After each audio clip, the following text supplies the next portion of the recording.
Sir ಇನ್ನೂ ಸ್ವಲ್ಪ ಹಿಂದೆ ಹೋಗ್ಬೇಕು ಎಲ್ಲರೂ, ಎಲ್ಲ ಫೋಟೋ ಬರ್ತದೆ ನನಗೆ. ನಾನು ಹಿಡ್ಬಿಟ್ಟೆ ಮುಂದೆನೆ. ಶ್ರೀಮಾನ್ ಚೌಟರೆಡ್ಡಿ ಅವರು ಮೊದಲನೇ ಬಾರಿಗೆ ಇಂಡಿಪೆಂಡೆಂಟ್ ಆಗಿ ಆಯ್ಕೆ ಆದರು. ಮೊದಲ ಬಾರಿಗೆ ಶಾಸಕರ ಕಚೇರಿ ಇದೇ ಅರಿವಿದೆಯಲ್ಲ ಯಾರಿಗೂ, ಶಾಸಕರ ಕಚೇರಿ ಅಂದ್ರೆ ಏನು ಅಂತ. ಶಾಸಕರ ಒಂದು ಕಚೇರಿ ವಿಷಯ ಸ್ಟಾರ್ಟ್ ಮಾಡಿ ಸಾಮಾನ್ಯ ಜನರ ಅಲ್ಲಿ ಬಂದು ಒಂದು ಅರ್ಜಿ ಕೊಟ್ರೆ ಆ ಅರ್ಜಿ ಫಾಲೋ ಅಪ್ ಮಾಡಿ ಅವ್ರಿಗೆ ಉತ್ತರ ಬರೀತಾರೆ. 1978ರಲ್ಲಿ ನಮ್ಗೆ ಚೇಲೂರು ಹೋಗ್ಲಿ ಚಾಕ್ವೇಲ್ ಹೋಗ್ಲಿ ಸೇರ್ಬೇಕು, ರಿಆರ್ಗನೈಸೇಷನ್ ಆಗ್ಬೋದು.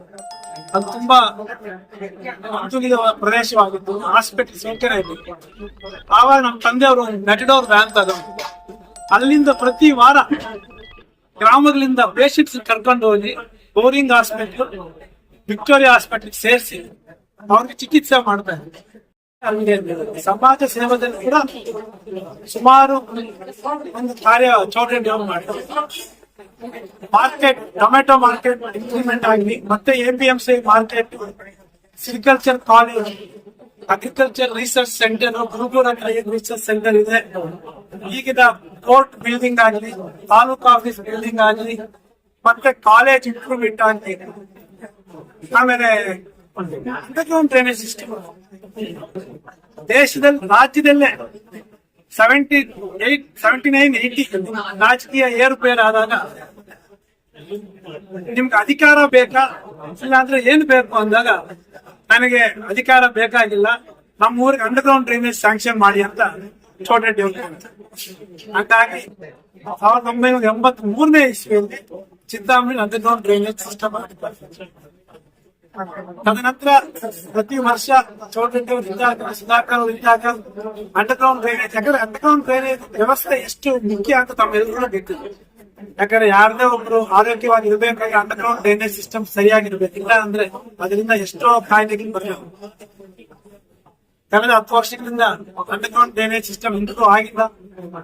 ಈಗ ಸುಧಾಕರ್ ಅವರು ಬಂದ ತಕ್ಷಣ 48 ಕೋಟಿ ರೂಪಾಯಿ ಅಷ್ಟು ಎಲ್ಲೆಲ್ಲಿ ಚಿಂತಾಮಣಿ ಅಂಡರ್ಗ್ರೌಂಡ್ ಡ್ರೈನೇಜ್ ಸಿಸ್ಟಮ್ ಆಗಿದ್ದು ಅದೆಲ್ಲ ಮುಚ್ಚಲಿಕ್ಕೆ ಒಂದು ಕಾರ್ಯ ತರ್ತಿ ಈಗ ಟೆಂಡರ್ ಆಗಿ ಕೆಲಸ ಶುರುವಾಗ್ತದೆ. ಗ್ರಾಮಾಂತರ ಪ್ರದೇಶದಲ್ಲಿ ಕೂಡ ನಡೆಸಿ ಗ್ರಾಮದಲ್ಲಿದ್ದ ಒಂದು ಸಮಸ್ಯೆಗಳ ಬಗ್ಗೆ ಅಲ್ಲಿಂದ ಅಲ್ಲೇ ಇತ್ಯರ್ಥ ಮಾಡಿ, ಆಮೇಲೆ ದರ್ಖಾಸ್ತ್ ಕಮಿಟಿ ಆಗಿ ಯಾವುದೇ ಜಾತಿ ಭೇದ ನೋಡದೆ ಅನರ್ಹರಿಗೆ ಒಂದು ದರ್ಖಾಸ್ತ್ ಕಮಿಟಿಯಲ್ಲಿ ಅವರಿಗೆಲ್ಲ ಸ್ಯಾಂಕ್ಷನ್ ಮಾಡಿಸ್ಕೊಂಡು ಬಂದಿರೋ ಕೀರ್ತಿ ಕೂಡ ಚೌಟರೆಡ್ಡಿ ಅವರದ್ದು. ಸುಧಾಕರ್ ಕುಟುಂಬದಿಂದ ಯಾರು ರಾಜಕೀಯದಲ್ಲಿ ಇರಲಿಲ್ಲ. 1912 ಇಸ್ವಿಯಲ್ಲಿ ಆಂಗ್ಲೇಯರಿಗೆ ಜನ್ಮ ಆಯ್ತು. ಅವರು 35ನೇ ಇಸ್ವಿಯಲ್ಲಿ ಇಂಡಿಪೆಂಡೆಂಟ್ ಆಗಿ ಕೌನ್ಸಿಲರ್ಸ್ ಗೆಲ್ಸ್ಕೊಂಡು ಚಿಂತಾಮಣಿ ಮುನ್ಸಿಪಾಲಿಟಿ ಅಧ್ಯಕ್ಷರಾದ 37ನೇ ಇಸ್ವಿಯಲ್ಲಿ ಆಗ ದಿವಾನ್, ಮೈಸೂರು ಸಂಸ್ಥಾನದ ದಿವಾನ್ ಮಿರ್ಜಾ ಇಸ್ಮಾಯಿಲ್ ಅವರ ಮುಖಾಂತರ ಮುನ್ಸಿಪಲ್ ಆಫೀಸ್ ಬಿಡಿಸಿದ್ರು. ತದನಂತರ ಸ್ವಾತಂತ್ರ್ಯದ ನಂತರ ಶಾಲೆ ಸಂಸ್ಥೆಗಳ ಬಗ್ಗೆ ಅವರು ಓದಿದ್ದು 7ನೇ ಕ್ಲಾಸ್ ಅಷ್ಟೇ ಆಂಜನೇಯರೆಡ್ಡಿ ಅವರು. ಆದ್ರೆ ಶಿಕ್ಷಣದ ಒಂದು ಅರಿವು ಎಷ್ಟು ಇಂಪಾರ್ಟೆಂಟ್ ಅನ್ನೋದು ತುಂಬಾ ಗೊತ್ತಿತ್ತು. ಅದರಿಂದ 1949 ಅಂದ್ರೆ ಇನ್ನ ಕರ್ನಾಟಕದ ರಾಜ್ಯ ಅಸೆಂಬ್ಲಿ ಎಲೆಕ್ಷನ್ ಕೂಡ ನಡೆದಿರಲಿ, KC ರೆಡ್ಡಿ ಅವರು ಇನ್ಚಾರ್ಜ್ CM ಆಗಿದ್ರು. ಆಗ ಪಾಲಿಟೆಕ್ನಿಕ್, 2 ಪಾಲಿಟೆಕ್ನಿಕ್ ಅನ್ನ ರಾಜ್ಯದಲ್ಲಿ ಸ್ಯಾಂಕ್ಷನ್ ಮಾಡಿದ್ರು. ದೊಡ್ಡಬಳ್ಳಾಪುರ ಮತ್ತು ಚಿಂತಾಮಣಿ ಅವರಿಬ್ಬರು ಪೈಪೋಟಿ ಆಯ್ತು. ಆಗ ಅಂದಿನ ಇನ್ಚಾರ್ಜ್ ಉಸ್ತುವಾರಿ CM ಅವರು ಹೇಳಿದ್ರು, ನೀವು ಯಾರು ಮೂಲಭೂತ ಸೌಕರ್ಯಗಳನ್ನು ಯಾರು ಮೊದಲು ಕಲ್ಪಿಸ್ಕೊಡ್ತೀರೋ ತಮಗೆ ನಾನು ಪಾಲಿಟೆಕ್ನಿಕ್ ಸ್ಯಾಂಕ್ಷನ್ ಮಾಡ್ತೀನಿ ಅಂತ. ರಾತ್ರಿ ಅಷ್ಟು ಜಮೀನನ್ನ ಪಾಲಿಟೆಕ್ನಿಕ್ಗೆ ಸ್ಯಾಂಕ್ಷನ್ ಮಾಡಿಸಿ ಮುನ್ಸಿಪಾಲಿಟಿ ರೆಸಲ್ಯೂಷನ್ ಮಾಡಿ 50,000 ರೂಪಾಯಿ ಒಂದು ಅಮೌಂಟ್ ಅನ್ನ ಸರ್ಕಾರಕ್ಕೆ ಪಾವತಿ ಮಾಡಿ 1949ರಲ್ಲಿ ಚಿಂತಾಮಣಿ ಪಾಲಿಟೆಕ್ನಿಕ್ ಸ್ಥಾಪಿಸಿದ್ರು. ತದನಂತರ ಇಂಡಿಪೆಂಡೆಂಟ್ ಆದ್ಮೇಲೆ MLA ಆದ್ಮೇಲೆ ಕೂಡ ಇಲ್ಲಿ ಫಸ್ಟ್ ಗ್ರೇಡ್ ಕಾಲೇಜ್ ಇರ್ಲಿಲ್ಲ. ಆಗ ಸರ್ಕಾರದ ವತಿಯಿಂದ ಕಾಲೇಜ್ ಮಾಡಕ್ಕೆ ಅವಕಾಶ ಕಡಿಮೆ ಇದ್ದಿದ್ರಿಂದ ಮುನ್ಸಿಪಾಲಿಟಿ ಮುಖಾಂತರ ಫಸ್ಟ್ ಗ್ರೇಡ್ ಮುನ್ಸಿಪಲ್ ಕಾಲೇಜ್ ಸ್ಥಾಪನೆ ಮಾಡಿದ್ರು. APMC ರೈತರ ಒಂದು ಉತ್ಪನ್ನಗಳಿಗೆ ಒಂದು ಒಳ್ಳೆ ಬೆಳೆ ಬರಬೇಕು ಅಂತ ಹೇಳಿ APMC ಆಡ್ ಮಾಡಿ ನೀವು ಇವಾಗ ಚಿಂತಾಮಣಿ ಡಬಲ್ ರೋಡ್ ನೋಡ್ತೀವಿ. ಈ ಒಂದು ನಕ್ಷೆ ನಾನು ಮೊನ್ನೆ ಹಳೆ ಫೈಲ್ಸ್ ನೋಡ್ಬೇಕಾದ್ರೆ 1954 ಇಸ್ವಿಯಲ್ಲೇ ನಕ್ಷೆ ಮಾಡಿಸಿದ್ವಿ. ಸ್ಟೇಡಿಯಂ, ಹಾಸ್ಪಿಟ್ಲು ಮತ್ತೆ ಬಸ್ ಸ್ಟ್ಯಾಂಡ್ ಜಾಗ, ತದನಂತರ ಈ ಡಬಲ್ ರೋಡ್ ಒಂದು ನೀಲಿ ನಕ್ಷೆ 1954-56 ಇಸ್ವಿಯಲ್ಲೇ ಡೆವಲಪ್ ಮಾಡಿಸಿದ್ವಿ. ಈ ತರ ನಮ್ಮ ಒಂದು ಚಿಂತಾಮಣಿ ಪಟ್ಟಣವನ್ನು ವಾಣಿಜ್ಯ ನಗರ ಮಾಡಬೇಕು ಅಂತ ಅಂದಿನಿಂದಲೇ ಅವರು ಆಂಜನೇಯ ರೆಡ್ಡಿ ಅವರು ಸುಮಾರು ಈ ತರ ಅಭಿವೃದ್ಧಿ ಕೆಲಸ ಮಾಡ್ತಾರೆ. ಅದು ಬಹುಶಃ 1903 ಇಸ್ವಿವರೆಗೂ ಹೋಗುತ್ತೆ. 1904 ಇಸ್ವಿಯಲ್ಲಿ ದಿವಂಗತ ಪಟೇಲ್ ಚೌಡ್ರೆಡ್ಡಿ ಅವರು ಮೈಸೂರು ರೆಪ್ರೆಸೆಂಟೇಟಿವ್ ಅಸೆಂಬ್ಲಿ ಮೆಂಬರ್ ಆಗಿದ್ರು. ಮೈಸೂರು ರೆಪ್ರೆಸೆಂಟೇಟಿವ್ ಅಸೆಂಬ್ಲಿ ಮೆಂಬರ್ ಅವರೊಬ್ಬ ವ್ಯಾಪಾರಸ್ಥರ ಒಂದು ಫೋಟೋ ಅಲ್ಲಿ ಅವರು ಮೈಸೂರು ರೆಪ್ರೆಸೆಂಟೇಟಿವ್ ಅಸೆಂಬ್ಲಿ ಮೆಂಬರ್ ಆಗಿದ್ರು.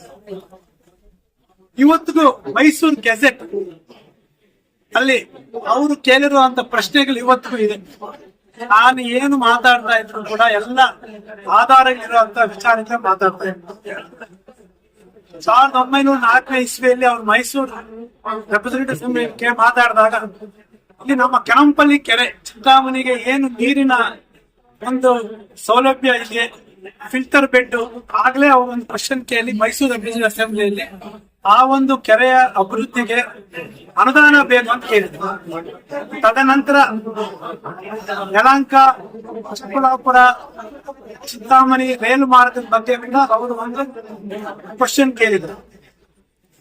ಚಿಂತಾಮಣಿ ಬಂಗಾರಪೇಟೆ, ಚಿಂತಾಮಣಿ ಮೂಲಕ ಟಿ ಸದಂ ಕೂಡ ರೈಲ್ವೆ ಲಿಂಕ್ ಮಾಡಬೇಕು. ಯಾಕಂದ್ರೆ ಇಲ್ಲಿರುವಂತ ರೈತರಿಗೆ ಅವಾಗ ಚೆನ್ನೈಗೆ ಎಲ್ಲ ಸುಮಾರು ವ್ಯಾಪಾರಸ್ಥರೆಲ್ಲ ಚೆನ್ನೈಗೆ ಹೋಗ್ತಾ ಇದ್ರು, ಮದ್ರಾಸ್ ಹೋಗ್ತಾ ಇದ್ರು. ಆಗಿನ ಕಾಲದಲ್ಲಿ ಮದ್ರಾಸ್ ಯಾವ ವ್ಯಾಪಾರಕ್ಕೆ ಹೋಗ್ತಾ ಇದ್ರು. ಅದು ಕೂಡ ಒಂದು ರೈಲ್ ಲಿಂಕ್ ಮಾಡಬೇಕು ಅಂತ ಒಂದು ಪ್ರಶ್ನೆ ಮೈಸೂರು ರೆಪ್ರೆಸೆಂಟೇಟಿವ್ ಅಸೆಂಬ್ಲಿ ಕೇಳಿದ್ರು. ಪಟೇಲ್ ಚೌಧರಿ ಅವರ ನಿಧನ ನಂತರ ಚಿಂತಾಮಣಿಯ ಒಂದು ವಾಣಿಜ್ಯ ನಗರವಾಗಿ ಇದ್ದರು. ದಿವಂಗತ MC ಆಂಜನೇಯ ರೆಡ್ಡಿ ಅವರು, ಅವರ ತಂದೆಯವರಾದ ಪಟೇಲ್ ಚೌಧರಿ ಅವರು ಮತ್ತು ನಮ್ಮ ತಂದೆಯವರಾದ ಚೌಡರೆಡ್ಡಿ ಅವರು, ಸುಧಾಕರ್ ಅವರು ಅಭಿವೃದ್ಧಿಯ ನಿಟ್ಟಿನಲ್ಲೇ ನಡೆಸ್ಕೊಂಡು ಹೋಗ್ತಾರೆ. ರಾಜಕೀಯ ಏರುಪೇರು ಸಹಜ. ರಾಜಕೀಯದಲ್ಲಿ ಅವಕಾಶ ಸಿಗ್ತದೆ, ಎಲ್ಲರೂ ಕಷ್ಟಪಟ್ಟು ಅವಕಾಶ ಇದೆ. ಅಭಿವೃದ್ಧಿಯೇ ನಮ್ಮ ಧರ್ಮ, ಜನರ ಹಿತೈಷಿನೇ ನಮ್ಮ ಜಾತಿ. ಅದು ಬಿಟ್ರೆ ನಮಗೆ ಯಾವ ಒಂದು ಜಾತಿ, ಯಾವ ಒಂದು ಭೇದ ಇಲ್ಲ. ಅವರ ಒಂದು ಕ್ಷೇಮ, ಜನರ ಹಿತೈಷಿ, ಅವರ ಒಂದು ಸುಖವಾಗಿ ಜೀವನ ನಡೆಸಬೇಕು. ಸರ್ವೇ ಜನೋ ಸುಖಿನೋ ಭವಂತಿ ನಮ್ಮ ಧರ್ಮ. ಇಷ್ಟನ್ನು ಹೇಳ್ತಾ ಈ ಒಂದು ರಕ್ತದಾನ ಕಾರ್ಯದಲ್ಲಿ ತಮ್ಮೆಲ್ಲರ ಸಹಕಾರದಿಂದ ನಾವು ಮಾಧ್ಯಮದ ಮಿತ್ರರು ಎಲ್ಲರೂ ತಿಳಿಸಿ ಎಷ್ಟು ಒಂದು ಪುಣ್ಯದ ಕಾರ್ಯ. ಈ ಒಂದು ಕಾರ್ಯದ ಯಶಸ್ವಿ ಪಡಿಸಲಿಕ್ಕೆ ತಮ್ಮ ಪಾತ್ರ ತುಂಬಾ ಮುಖ್ಯ ಇದೆ. ಆ ಒಂದು ಕೆಲವರು ಬೇರೆಯವ್ರು ಕೇಳ್ಬೇಕು, ಚಿಂತಾಮಣಿ ತಾಲೂಕು ಅವರು ಬಿಟ್ಟು ಬೇರೆಯವ್ರು ಕೇಳಿದ್ರೆ ಇಷ್ಟು ಮಾಡ್ಲಿಕ್ಕೆ ನೀವ್ ಹೆಂಗ್ ಧೈರ್ಯ ಮಾಡ್ತೀರ? ನಾನು ಹೇಳಿದ್ದಲ್ಲ, 9 ದಶಕಗಳಿಂದ ಇದೆ ನಮ್ಮ ಜೊತೆ ಕೈ ಜೋಡಿಸಿದಂತ ನಮ್ಮ ಎಲ್ಲ ಕುಟುಂಬ ಸದಸ್ಯರ ಕಾರ್ಯದಿಂದನೇ ನಾವು ಈ ಒಂದು ಮೌನದ ಕಾರ್ಯಕ್ಕೆ ಕೈ ಹಾಕಕ್ಕೆ ಸಾಧ್ಯವಿದೆ. ರಾಷ್ಟ್ರದ ಕುಟುಂಬಗಳೇ ಅಲ್ಲದೆ ವಿಶ್ವ ಖ್ಯಾತಿ ಕೂಡ ಚಿಂತಾಮಣಿ ನಗರಕ್ಕೆ ಬರುತ್ತೆ. ಆ ಸಮಯ ಬಂದಾಗ ನಾನೇ ತಮ್ಮೆಲ್ಲರ ಮುಂದೆ ಯಾವ ಕಾರಣಕ್ಕಾಗಿ ಚಿಂತಾಮಣಿ ವಿಶ್ವದ ಕುಟುಂಬಗಳಿಗೆ ಇರ್ತದೆ ಅನ್ನೋದನ್ನ ಆ ಸಮಯದಲ್ಲಿ ಹೇಳ್ತೀನಿ. ಈಗ ಅದು ಹೇಳೋದಿಕ್ಕೆ ಸಮಂಜಸವಲ್ಲ, ಸಮಯವಲ್ಲ. ಈಗ ರಾಷ್ಟ್ರ ಮಟ್ಟಕ್ಕೆ ನಾವು ಸೀಮಿತ ಹೋಗೋಣ.